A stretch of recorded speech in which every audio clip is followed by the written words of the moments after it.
Hello my friends, welcome to the video. It's Simon the Watch Guy. I know you're thinking to yourself, hey, he just said in the last Sunto video that there's no more videos, what's going on? Well, I did promise you every 6 months or every year I'm going to bring you an update on the Casio MTG M900. Now, these are two G-Shock watches that really do... There's something about them, guys. They really have a special place in my heart. You've heard me say this before. I have predominantly worn the black version over the silver version for no other real reason than it's probably more stealthy. This is a close-up of that particular watch. I will give you all the specs in a second and how these have been. I have probably worn the black one significantly more. I reckon about 4 months of the 6 months of ownership, and I've probably alternated a little bit with this one here. This one in black has taken many bangs, so we'll talk about that. But first of all, let me guide you through the specs. Let me give you a close-up. We're looking at a stainless steel case. Now, what does that mean for you as a G-Shock owner?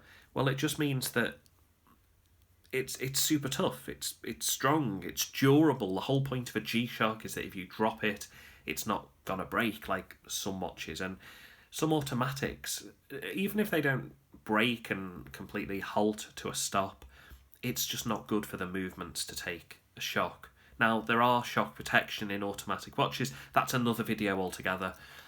I'll let someone else explain that. But this has just got a fixed bezel. It's a tough G-Shock. You can't rotate that bezel. You've got the reverse, forward, mode, adjust. Those kind of become redundant once you get used to the watch. Automatic calendar, I think it goes to the year 2100. There's a scratch-resistant sapphire. Not sapphire. Mineral. Let me repeat that. Scratch-resistant mineral crystal. And as you can see, the case protrudes out above the screen a couple of millimeters there, so if you drop the watch on its face, the chances are it won't be damaged. The face will not be damaged. Case thickness now, guys, this is 16.6 millimeters. This is quite a chunky watch. Let me put this on my wrist, and it would help if I put that on the right way. Let me put this on the right way. That's sort of how it looks in terms of thickness. I can't see the camera right now, but I hope you can. I hope that gives you some indication. It doesn't go under the sleeve really, with unless you put it under there, then it looks a little bit unsightly. But hey, I don't really care, because this watch it has a nice deployment clasp. And this watch is actually water resistant to 200 meters or 660 feet.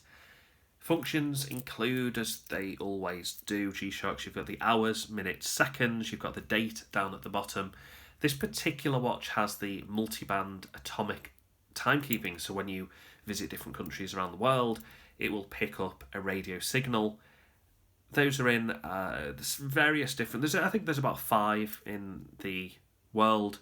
There's one here in the UK, there's one in the US, there's one in Japan, I think there's one in China as well, and there's one in Germany. It does have 4 daily alarms, which are actually really useful. I use one every single day to help wake up. The audio isn't super high to help wake up. There's the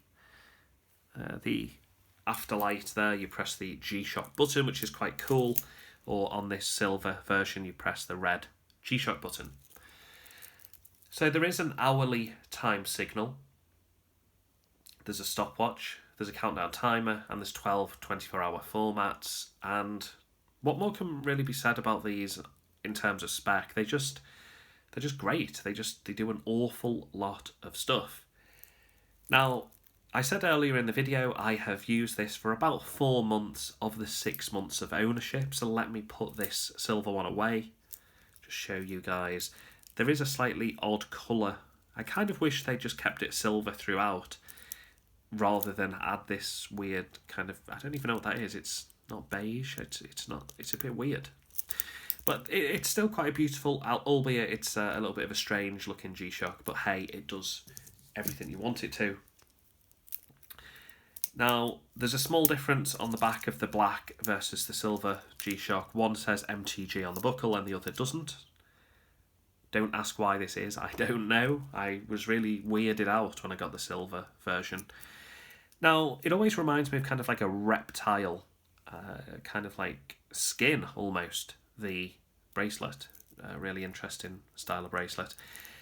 Now, there's several YouTubers who've mentioned this, and I just want to agree with them. This has to be one of the most comfortable watches, not just G-Shocks, one of the most comfortable watches I think I've ever worn. It just contours around the wrist perfectly. It feels, although it's stainless steel, it feels just quite soft. And it's not soft. These are quite tough. If you bang this strap, which I have done, you're not going to damage the watch at all. Trust me. Even the bracelet can take a beating.